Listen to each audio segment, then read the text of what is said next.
Hello and welcome to my story time slash rant is what this essentially is going to be. I wanted to talk about losing my mom and how being part of the Islamic culture made it so impossible to grieve and mourn her in a healthy way. So I'm just going to get right into it. My mother passes. Immediately it's sad, but we're Muslim. We got to get a move on. We got to get her in the ground. We got to start figuring things out. So I'm sitting there, I'm waiting for her, her body to be taken.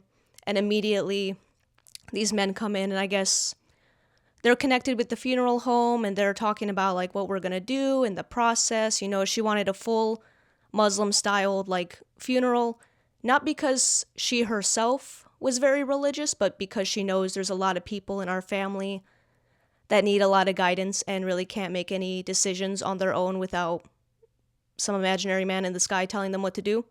So she opted for that to make, the grieving process easier for everyone, which I understand. At this point, I'm trying to not make it about me because people are coming up to me right away, and going, this is what God wanted for your mom. Wrong. That has literally never been anything anyone wants to hear when they lose someone they love. That has literally never been a comfort to anyone to look me in the eye and essentially be like, God wanted your mom to die of painful cancers. That's what he wanted. I hope you break both your ankles on your way home. Anyway, so they finally come pick up my mom. They take her away. We're all like leaving the room and they're explaining like what's going to happen, with like the blessing and the wrapping and how we're going to pay respects. And then we're all going to meet up at the cemetery and all that. And this is where I start getting mad right away because I have these men that don't even know me, don't even know my family. These are strangers of the world coming up to me and they're like, just so you know, like during the funeral process, like you're not going to be able to be with your mom. Oh, what? What do you mean? And he's like, oh, that part's only for the men. When we lower her into the ground, it's only for the men. Only the men have the right. First of all, you got me all the way fucked up. Like, what do you mean? I don't have any rights to be with my mother and watch her body get lowered into the ground and be put at peace because I was born with the sin of having a vagina? That's what essentially you're telling me? I'm trying to not make it about me. I'm like, okay, my mother was very loved. She wants to have this styled funeral to put everyone at peace, let everyone have like a chance to grieve, in a proper way. So I'm trying to not make it about me. I'm like, you know what? I'm just going to get through this. It's going to be chill. And then afterwards, I can grieve however I want to grieve, So immediately, my house is full of like 100 people. Some people I know, some people I don't know. You get the typical like, oh, I wiped your ass as a baby. Cool. I have not seen you in 15 years. I don't know who you are. Please stop touching me.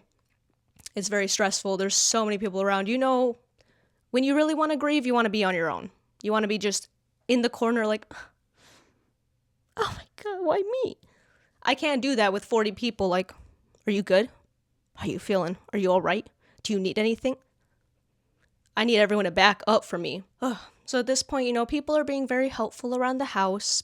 Some people are mowing the lawn. Some people are doing laundry. They're just trying to find anything they can tinker with or clean up with so they're not like in the way, but still trying to be like respectful and like, we're here for you. Like if you need anyone to wash dishes, I'm here for you. I really respect that, but I wish everyone would leave the house, We're all getting ready for this funeral thing.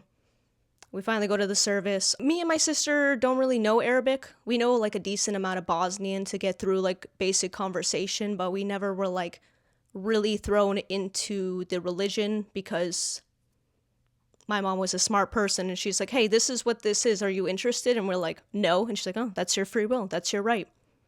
We'll do something else. My mom, she had it in. She knew what was going on.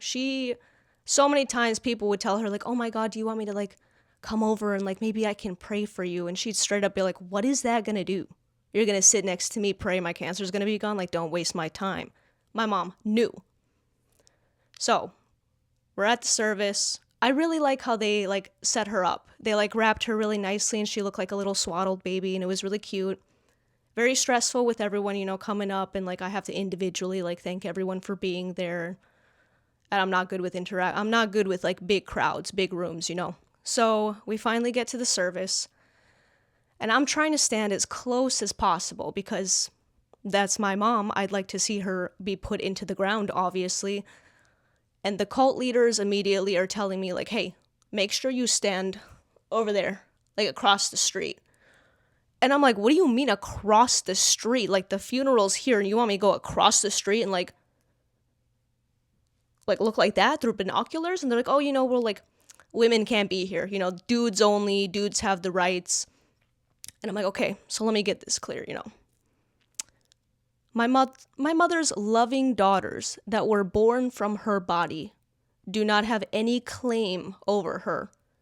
But a bunch of men who have literally never done jack shit for my mom don't even want to be here. They're only here because their wives dragged them along. They have claims over her body. They have rights to pray and put her down and bury her. I'm trying not to freak out on this dude, okay? So I'm trying to stand as close as possible. I am like across the street, but I'm still inching my way over little by little. Everyone's like all the way back there. Not me. I need to see what's going on. Service is about to start. But before the service can start, there is a woman at the cemetery. What on earth is this woman doing? She's at a grave. She's paying respects to whoever she lost. The cult leader of the group sees this. He goes, oh, hell no. He runs at this woman. What is that? What is that? Like Shane in The Walking Dead running towards that barn. What is that? What is that? Running at this woman. He pulls up to her and he's like, hey, you got a vagina. You gotta leave. This is dudes only. And this poor woman had to pack up her things, dust herself off, and leave. I'm telling you right now, in the future, if I am ever at my mom's grave and some random dude runs over to me and tells me I need to leave simply because I have a vagina, I am going to get my very first viral world star moment clip because I'm beating his ass in a cemetery. You are not going to tell me to leave when I'm not even part of your thing. I don't know why that woman left.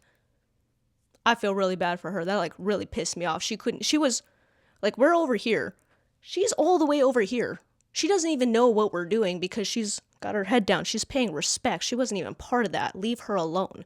That don't piss me off.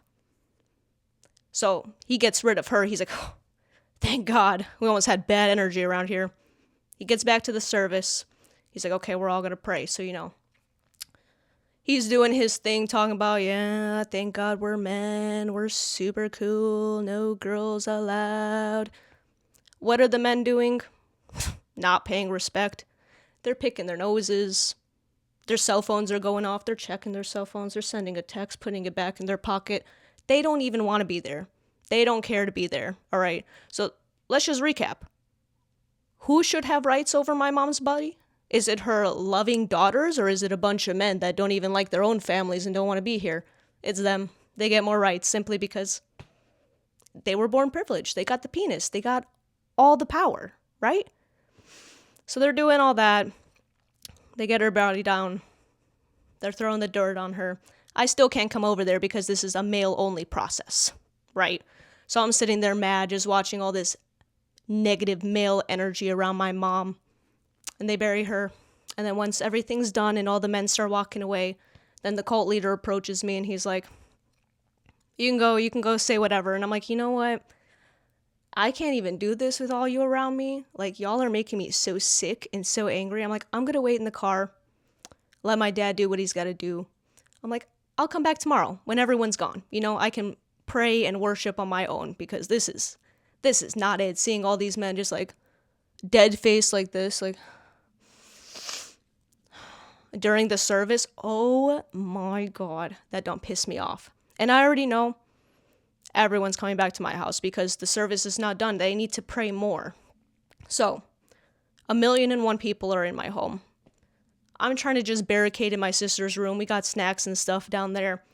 At one point, I'm like, oh, let me go get some like drinks and stuff. Let's restock so we can just stay here and wait until everyone leaves and we can go back to being humans instead of every other step I take is someone throwing themselves on top of me. I'm so sorry. Me too. I'm sorry you're here. It's really stressing me out, your presence right now. I was chill and now you like threw yourself on me and you're sobbing and I don't know how to handle that. We're not an emotional family. We don't do that. So I go upstairs to get some drinks. Once again, the cult leader approaches me and he's like, hey, we're about to do prayer. you can't be in this room. And I'm like, you are not about to tell me what room I can and cannot be in my own home, dude. Like, this is, I'm like, dude, don't even talk to me. Like, pretend I'm not here. I'm not a part of this. I don't want to hear another word from you.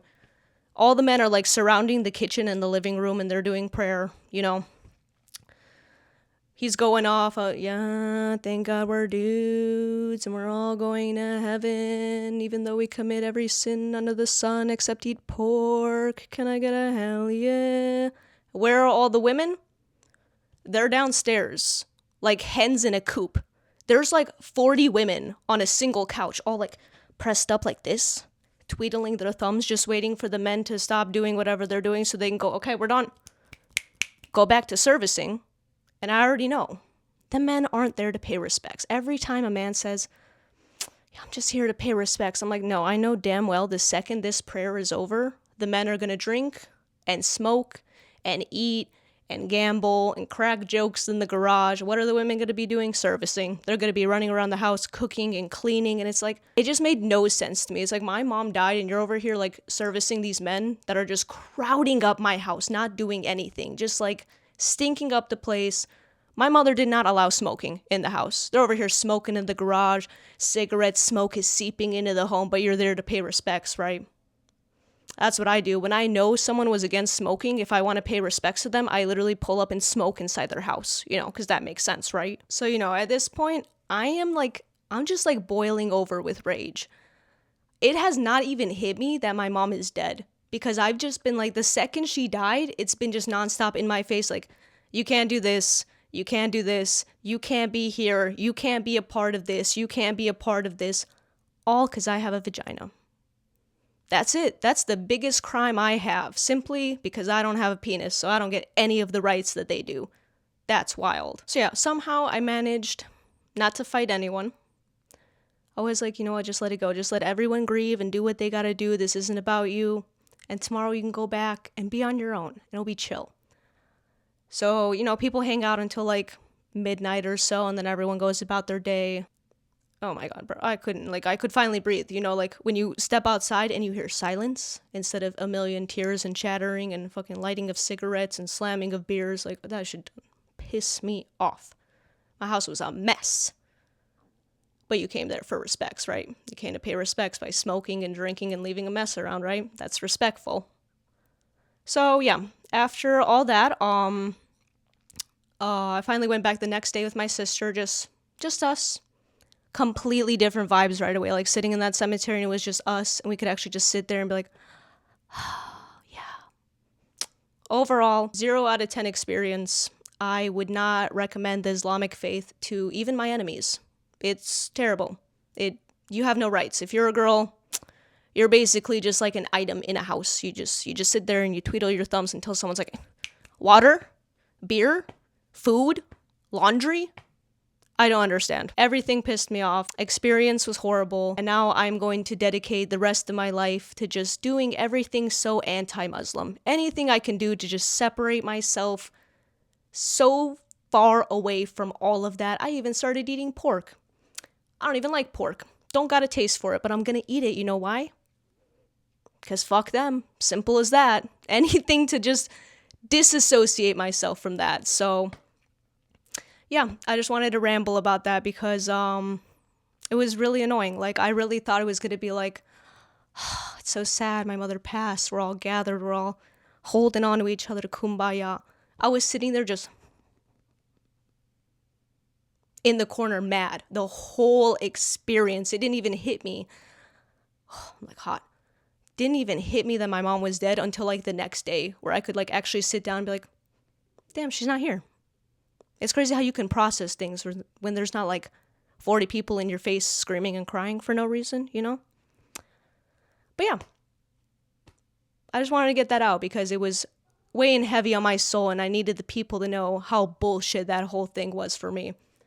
So yeah, let me know if you've also experienced anything like that, being a part of this culture, how you handled it, how you went about it, because I did not handle anything with grace at all. I was so mean to those cult leaders, and I don't feel bad about it. I think I go to bed every night, I tuck myself in, I'm like, I hope they twist an ankle when they wake up. I'm so mad at them. They said the dumbest shit to me. So yeah, that's that horrible process. My mother was a wonderful person. I'd love to actually like talk about her now that I'm not like sad over it anymore, you know. Now I can actually talk about like the good times and the happy stories because she was super cool and funny. So yeah, if you guys like to hear about that, let me know. Other than that, I started a new YouTube channel where I'm talking about UFOs and UAPs and all that. So if that's something you should check out, you know, if you're a little interested. I'm trying to grow that, so it's a new thing. It's in the works. The channel's called UAPchu. I'll throw a link or a picture up in the bio so you can check that out. Please do let me know. Share some love with me. I'm really trying out here. Appreciate you guys always. Love you so much. Be so safe. Don't twist your ankles. They are life imprisonment and the possibility of execution.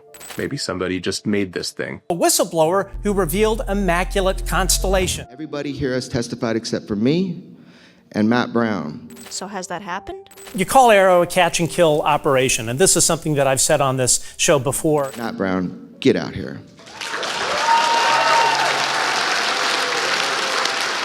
Please have some grace with me. It's been 7 years. One document, 7 years ago. There was no SAP marking on this. Also says there was no SAP markings. To be clear, at that point in time, I had no formal training in what SAPs were. Brown says he has no formal SAP training.